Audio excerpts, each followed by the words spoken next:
Salut les bourgeois, j'espère que vous allez bien. C'est moi, c'est Claude Charclot. Et en fait, je fais une vidéo aujourd'hui pour vous dire que... Ah bah j'ai un signal là sur la boîte vocale de mon fils. Bon, bah, j'ai un petit peu peur.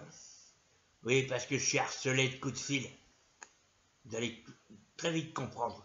Ah, ça se trouve, c'est l'un d'entre eux. On écoute.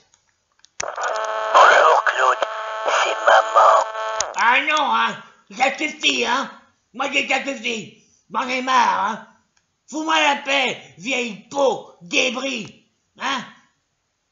Franchement, tu te manifestes au bout de 72 ans, vieille pute. Allons, tu veux pas venir faire un petit bisou à ta maman, hein? En plus, j'ai un petit cadeau pour toi. Eh ben la vieille, ton cadeau tu peux te le foutre dans le cul, j'en veux pas. Et je veux pas de toi. Pff, voilà. Si, je te crache à la gueule, vieille peau. Allez, accepte ma main tendue, alors je te la fous dans la gueule. Mais dis donc, mais c'est qu'elle me menace la vieille en plus. Tiens, voilà, je raccroche. Vieille peau, débris. Voilà, je suis harcelé là. Depuis la dernière vidéo que j'ai faite, je suis harcelé par la famille Tape Dur là. Hein? La vieille, la mamie Gogol et le docteur puis la mort. Bon, il y a que l'autre, la psychopathe, qui se manifeste pas, il est en tôle. Hein? Et puis qu'il y reste. Qu'est-ce que c'est que cette famille? Non mais j'en ai connais. Hein? Moi quand je les ai vus, j'ai dit, oh putain, heureusement que j'ai été abandonné. C'est à ça que j'ai échappé. J'ai eu une enfance de merde, mais c'est moins pire que ce que j'aurais pu vivre avec cette famille de gogoles, là. Oh putain, je suis énervé, ça y est. Je sais même plus pourquoi je voulais vous parler. Bah tiens, j'ai trouvé un moyen de me détendre. Je vais écouter une blague de Jean-Marie Bigard, ça va me faire du bien. Salut mon Claude. Alors visiblement, c'est tendu pour toi. Alors, je vais te raconter une blague. Pour toi, mon Claude. Pour toi, pour te détendre. Ça va te faire du bien. Ah bah moi aussi j'ai un signal. On écoute. Qui c'est qui me dérange là? C'est qui l'enculé qui me dérange? Salut Jean-Marie, c'est moi, c'est Patrick Sébastien. Tu vas bien? Oh, Patrick! Ah mais ça me fait plaisir de t'entendre. Alors, ça baigne? C'est quoi l'objet de ton intervention? Bah je voulais te dire que je te félicite. Je te félicite parce que tu tiens tête à cette salope de Delphine Ernotte. Oh, ça... On l'aura! Ouais! On l'aura! Alors maintenant, je vais raconter ma blague pour te détendre toi, Claude. Et puis pour te détendre toi aussi, Patrick. Allez, c'est parti. T'es prêt? Oui, vas-y, je t'écoute. Je suis tout oui. Bien. Alors, c'est une famille de merde. Il y a le mari, la salope, enfin je veux dire la femme, le petit garçon, le bébé, et la vieille peau, le débris, la grand-mère. Ils sont dans une bagnole et ils partent en vacances. Ah, me demandez pas où, hein, faites pas chier. Ils partent en vacances, et puis tout d'un coup, pendant que le mari conduit, il y a un chat, un minou, sur la route. Alors le petit garçon, il dit à son père, vas-y papa, on écrase ce chat de merde, on l'écrase. Alors le père, il pile, il appuie sur l'accélérateur et il tape, il écrase le chat. Le chat, c'est une pizza, il est tout plat. Ensuite, ils continuent leur route, le petit garçon, il est content. Et tout d'un coup, qu'est-ce qu'il voit sur la route? Il voit un chien, un sale clébard de merde qui pue du cul. Alors le gamin, il dit, hé papa, on écrase le sale kleps, on l'écrase. Alors, le père, un coup d'accélérateur, il écrase le chien. Le chien, il est pareil, tout plat. Alors hop, il continue la route. Et puis, le gamin, il est content, il tape dans ses mains. Bravo papa, t'es le plus fort. Petit enculé. Et puis, tout d'un coup, il y a la grand-mère. La grand-mère qui pue la pisse et qui porte des couches. Et il dit à son père, hé papa, viens, on ouvre la fenêtre, et on balance la vieille. Et puis après, tu fais une marche arrière dessus et tu l'écrases. Alors le père, il dit, vas-y, il baisse la vitre. Le gamin, il baisse la vitre. Et puis, il prend la vieille truie, et il la jette. Après, le père, qu'est-ce qu'il fait? Il fait une marche arrière et il écrase la vieille. Il entend ses os tout broyés et tout. C'est beau et magnifique. Le gamin, il est content, mais tout d'un coup, il y a le bébé à côté de lui qui pleure. Il pleure, il veut, ouin. Et il y a le petit frère qui pleure là. Il fait chier. Mais pourquoi tu pleures, toi, petit enculé? Et le bébé, il enlève sa tétine. Et il dit, mais c'est parce que vous avez écrasé tous ces gens. Il dit alors. Mais il dit, mais moi j'ai rien vu. Elle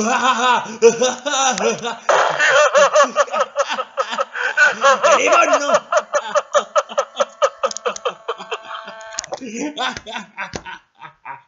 Cadeau pour toi, Claude. Ah, merci Jean-Marie. Ah, ça m'a fait du bien ton histoire. Ah, c'était rigolo. Ah, ça fait du bien. Bon, alors, parlons peu, parlons bien. L'objet de ma venue aujourd'hui est la suivante. Oh, j'ai encore un signal, c'est pas vrai. Bon. Salut, c'est moi, c'est le docteur Pilamore. Oh putain, on va faire toute la semaine là ou quoi? Ça suffit, hein? Je vais m'énerver, hein? Ça suffit maintenant, je vais m'énerver. Ah, calme-toi. Tu vas finir par tomber malade à force de t'énerver avec ton vieux cœur. Mon vieux cœur, il t'emmerde, trou du cul. Alors, quand est-ce qu'on se fait un repas de famille? Hein? Très cher frère. Jamais. Avec une famille de cas sociaux pareils, ça va pas ou quoi? J'ai conservé ma dignité, moi. Parfaitement. Oh, j'en peux plus, j'en étouffe. Mais ne t'en fais pas. Si tu tombes malade, je vais te soigner. Tu feras un petit détour dans mon bloc opératoire. Ça va pas, non? Dans ton bloc opératoire. Il est fou, lui. Avec tous les patients qu'il a tués, ce malade. Non, mais il est pas bien. Qu'est-ce que c'est que cette famille? Ah non, hein? Ah non. Ah, je vous en supplie, aidez-moi. Sinon je vais finir comme Michou. Je vais mourir, ouais, je vais mourir. D'ailleurs, il y en a un qui a voulu intervenir pour parler de Michou. Oui, il voulait parler des origines de Michou, sa naissance et tout ça, on va l'écouter. Il s'agit de Fabien Lecoeur. On vous écoute, Fabien.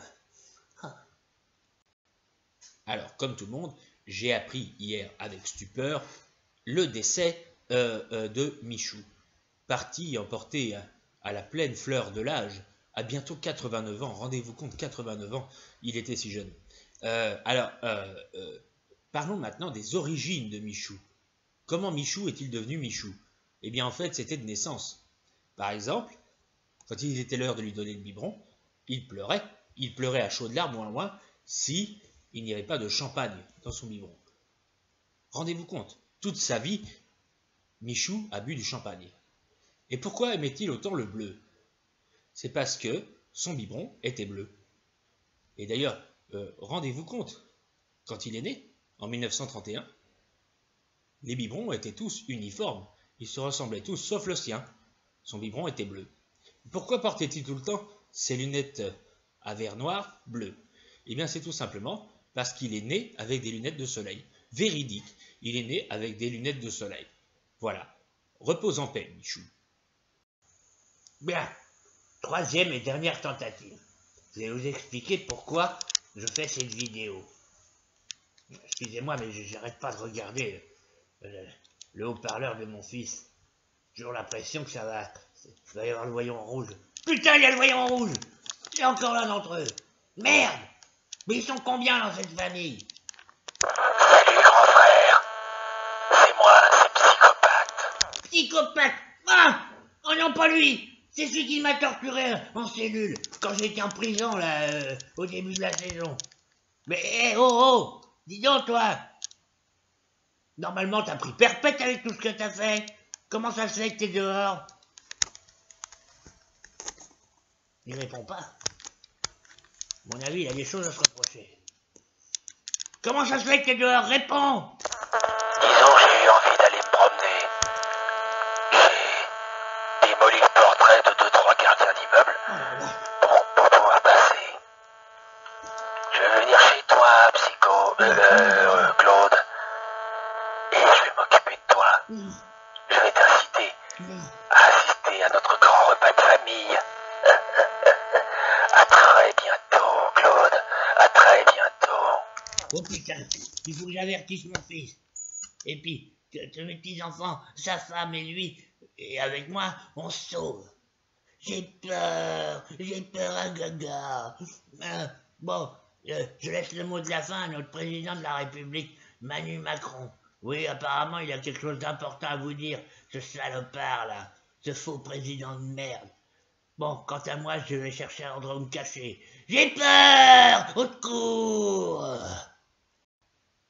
Mes chers compatriotes de merde, vous n'êtes pas sans savoir qu'un coronavirus est en train de décimer notre pays.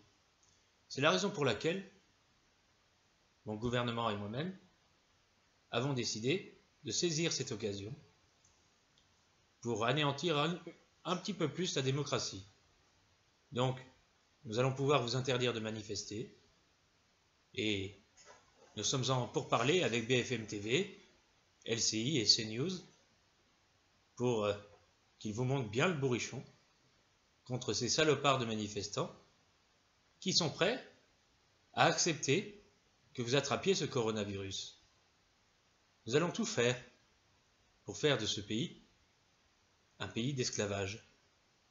J'ai dit il n'y a pas longtemps que la France n'était pas une dictature, mais nous faisons tout notre possible pour que ça en devienne une. Et d'ailleurs, ça prend un très bon chemin. Je remercie également Emmanuel Le Chypre, qui a dit tout à l'heure que le chômage avait baissé. En même temps, ça comptabilise tous les chômeurs qui se sont suicidés. Bref, pendant 2 ans, je vais vous en faire voir de toutes les couleurs. Je vais vous démolir, je vais vous faire souffrir le martyre. Je hais la France, je hais cette population.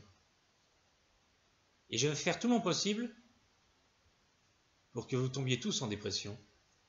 Mon moyen de faire baisser le chômage, c'est de pousser les gens au suicide. Et ça marche. Peuple de cons. Allez, je vous laisse, parce qu'il faut que je donne la gamelle de pâté à mes chiens. Oui, j'en ai plusieurs. D'ailleurs, ils sont là-bas, je vais les appeler. Guérini, Griveaux, Castaner, Ndiaye, venez, c'est l'heure de votre pâté. Et régalez-vous. J'ai 4 chiens. Et bientôt, je vais en avoir plusieurs millions. Oui, parce que c'est tout ce que vous êtes pour moi. Des chiens, des feignants, des Gaulois réfractaires. Et je vais tout faire pour vous faire crever. Ça vous apprendra à manifester contre moi. Je suis Jupiter. Je suis le plus grand président de la 5e République. Je vais vous apprendre à m'aimer, moi, vous allez voir. Et plus jamais vous m'empêcherez d'assister à des pièces de théâtre. Car, dans le show business, la plupart des membres me lèchent les fesses. Et ça fait du bien. Lécher, lécher. C'est bon. Bon, je vous laisse. Maintenant, il faut que j'aille inaugurer le mémorial de la Shoah pour faire croire que l'histoire tragique de la Seconde Guerre mondiale me préoccupe. Je vais sortir 2-3 petits mots contre l'antisémitisme et tous les gogos vont me croire. Si avec ça je ne remonte pas dans les sondages, allez, bande de fumier.